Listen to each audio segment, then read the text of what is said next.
I am a rapper from a time gone by. If you look for whack, you're in the right time. Wrong guy. I'm the one who used to bleed, sweat, and cry for hip hop when music critics blasted it and trashed it nonstop. I used to be a fan, but I had to grab the mic and wreck it like I wish somebody would coming down the pipe. But nobody did. In the past, I hid, played the back, but I learned you don't get respect that you don't earn. So imagine my dismay to find today so many panty ways rapping about some shit they never did. Oh, but in any case, the jig is up. Ain't nobody safe to make a buck. You're out of luck. If you walk around faking, you get stuck.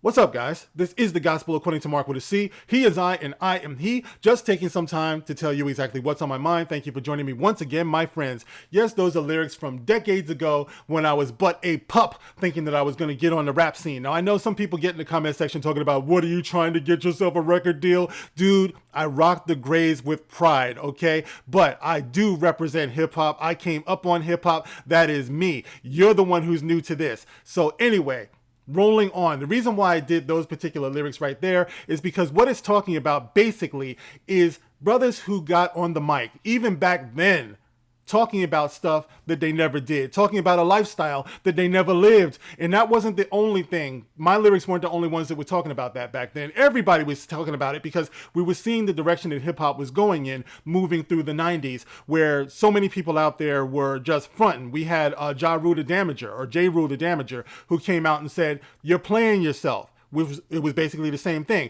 You had Main Source, who came out talking about you're faking the funk. You know, all of the red flags were there. Don't do it to yourself. Ice-T actually had a joint called You Played Yourself, if anyone remembers these joints from way back in the day. The warning was there. Don't try to represent a lifestyle that you're not living and claim that it's real, because it's going to come back on you. When you're arrested, what do they say? What you say and do can and usually will be used against you. Now, how does that relate to the story I'm about to talk about here? Apparently, there is a documentary that is out there called Rap Trap. Okay, Rap Trap, Hip Hop on Trial. And I just found out about this, although apparently it's been on Hulu for at least a month.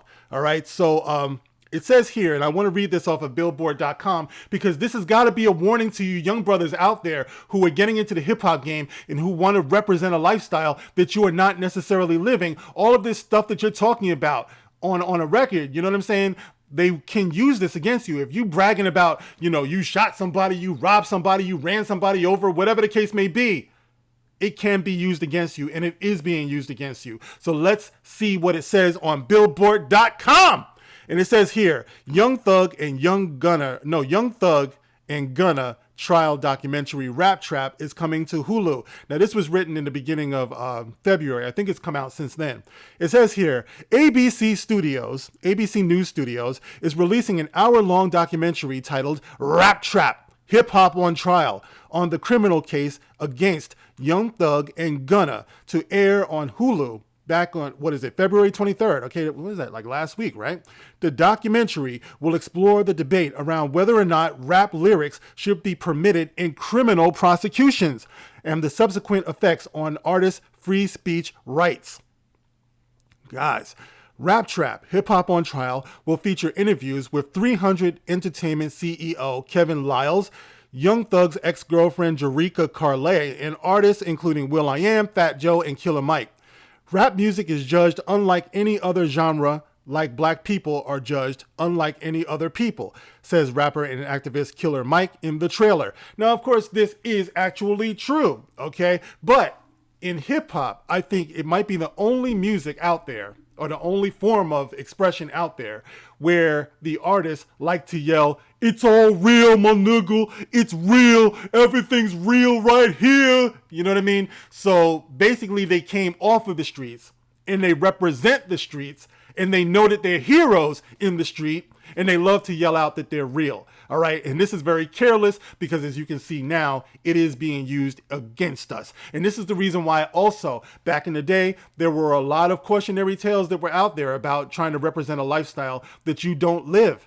You know what I mean? But unfortunately, these music executives, and I don't see any of them being held to account for any of this, you know, the ones who are signing these people on the dotted lines, those people are not being held accountable for it. But these are the ones that will only sign gangster rappers.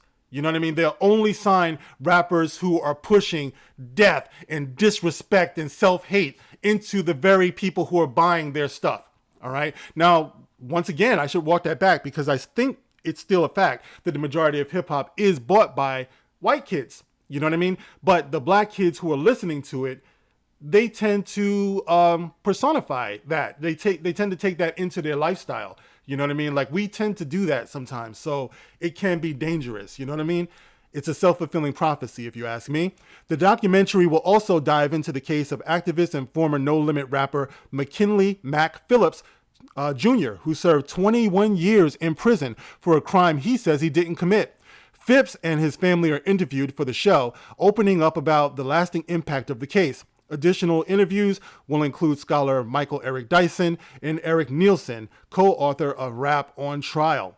All right, so they go on to talk about the Young Thug and Gunner trial. 28 people were indicted in Georgia on conspiracy to violate the state's RICO Act and street gang charges, according to documentaries obtained by Billboard. The state was building the case since 2012, according to jail records. The indictment heavily cited Young Thug's lyrics, something that became a heated point of debate in connection to racism and free speech.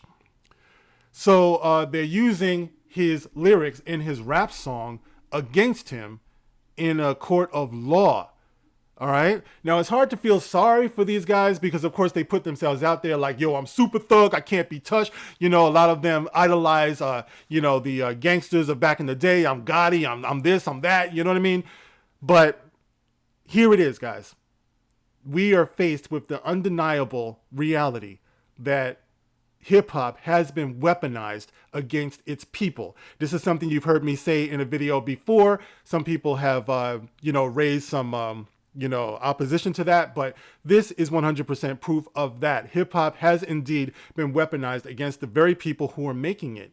You know what I mean? So you would think at this point that we would listen to the cautionary tales of the older rappers, self-destruction, things like that used to be out back in the day, and hold ourselves to a higher standard instead of trying to appeal to the lowest common denominator amongst us. It's time for us to rise as people. This has been my message on this channel, well, since I've begun this channel. I've talked about the dangers of even identifying as black at this point, because you see that even that has been turned into something of a joke in American culture. In society. We're just coming off of Black History Month, and my son was telling me that in his school, you got the white kids who are washing the feet of black kids in a joking manner. You know what I mean? Like, they're propping black people up as if we are indeed special needs, like we're retarded or something like that. Like, we have to be celebrated for just walking a straight line. You know what I mean? That's where we are today. So when we have a music that celebrates the worst among us, it was almost like they gave us enough rope to hang ourselves. And this is where we find ourselves right now. We have to clean up our act. We have to appeal to the best in us in order to get the best out of us. It's like garbage in and garbage out. If we keep on shoveling this garbage into the minds of our children and then start to wonder why they feel so hopeless, why they feel so helpless in this society, why they feel like they are perpetual victims, then this is all we're going to get for generations to come. And that's why it's so important and so very vital that this generation be the one to actually say, no matter how uncomfortable it might be, no matter how much I might get mocked, no matter how few views I might get, I don't care anymore. The only thing that matters is the truth that I tell. I used to listen to Malcolm X back in the day, just real quick. And I was actually mad at Malcolm X for a long time. When I was younger, much younger, a child, because I felt like if he's telling so much truth, how come it never changed anything? Like generations later, when I came along, how come we still have these same things going on? If he was telling so much truth, if they were really about that revolutionary life, why didn't things ever change? But then I realized it's because people weren't ready to hear that truth. They weren't ready to live that truth. All he could do was tell the truth and let that be his lasting legacy. So I stopped being mad at Malcolm X. I started listening to him, and I let it transform me. The way that it transformed him in his later life when he embraced Orthodox Islam. So that's all we can really do. Each one of us have to confront what's inside of us and ask ourselves a very important question. Are we going to continue to be what this world wants us to be? Are we going to continue to fall into these traps? Are we going to continue to be the instrument of our own destruction, testifying against ourselves in the name of rap music? hip hop music? Or can we use this as a powerful tool for growth and for change, the way our enemies are using it to destroy us? This is something to consider, guys. Maybe you want to check out this documentary, Rap on Trial. But I just wanted to give you that commentary, guys. It's something to think about. Get in the comment section and let me know how you feel about this, guys. Thank you for listening. I'll catch you on the next one. This is The Gospel According to Mark with a C. Rock on.